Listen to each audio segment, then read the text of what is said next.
सातवां प्रकरण है, सातवें प्रकरण का 5वां सूत्र आज बता रहे हैं। इसमें अहो मैं चैतन्य मात्र हूं,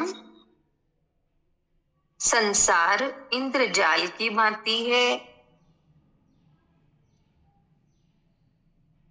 तब मेरी हे और उपादेय की कल्पना किसमें हो।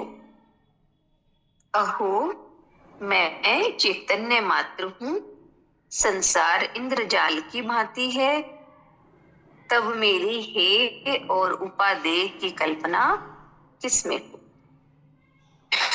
इसमें बता रहे हैं,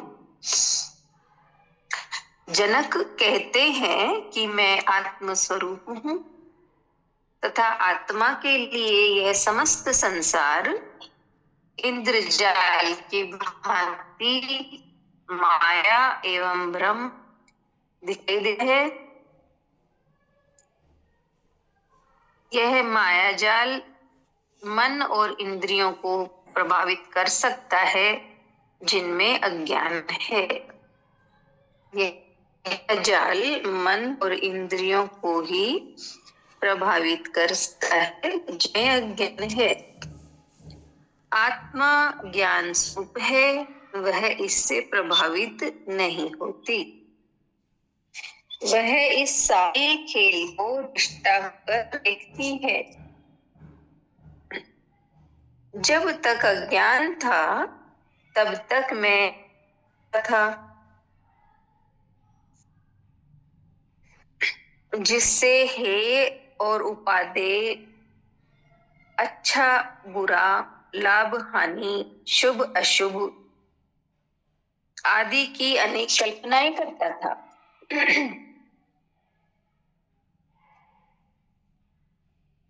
जिससे हे उपादेय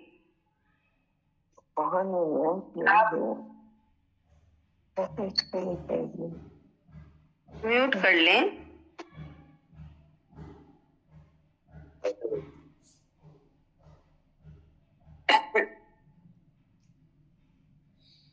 हाँ, जिससे हे लाभ हानि, शुभ अशुभ आदि की अनेक कल्पनाएं करता था।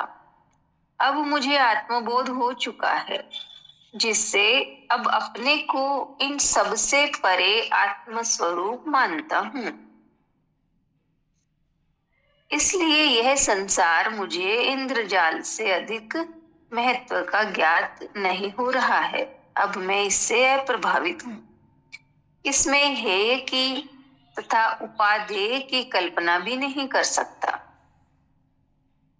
अब यानी हे और उपादेय की कल्पना यानी संसार में क्या चीज खराब है, क्या अच्छी है, यानी या कौन सी चीज निम्न है, चीज या व्यक्ति क्या निम्न है, क्या श्रेष्ठ है, इसकी कल्पना नहीं कर सकता।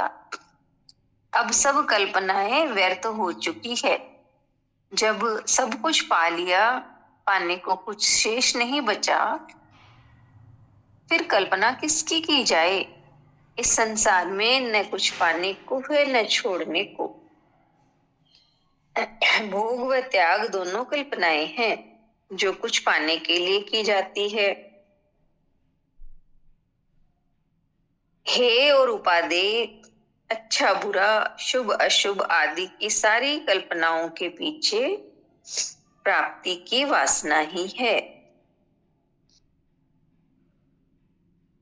जब वासना ही ना रही तो ये भेद अपने आप छूट गए।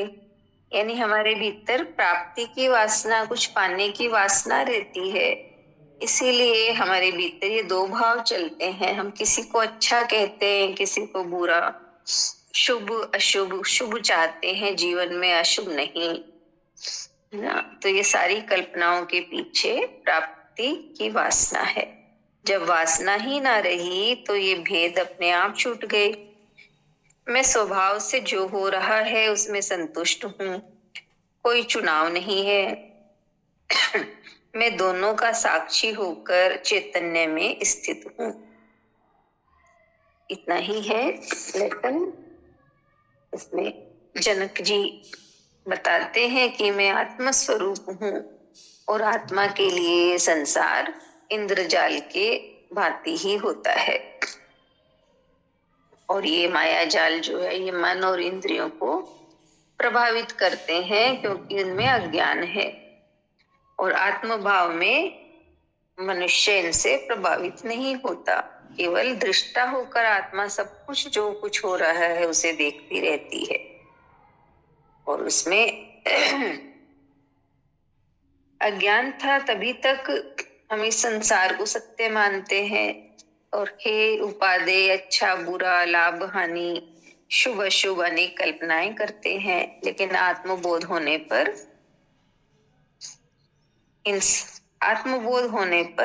इन सब से मनुष्य ऊपर उठ जाता है। ये सारी कल्पनाएं उसके लिए व्यर्थ हो जाती है।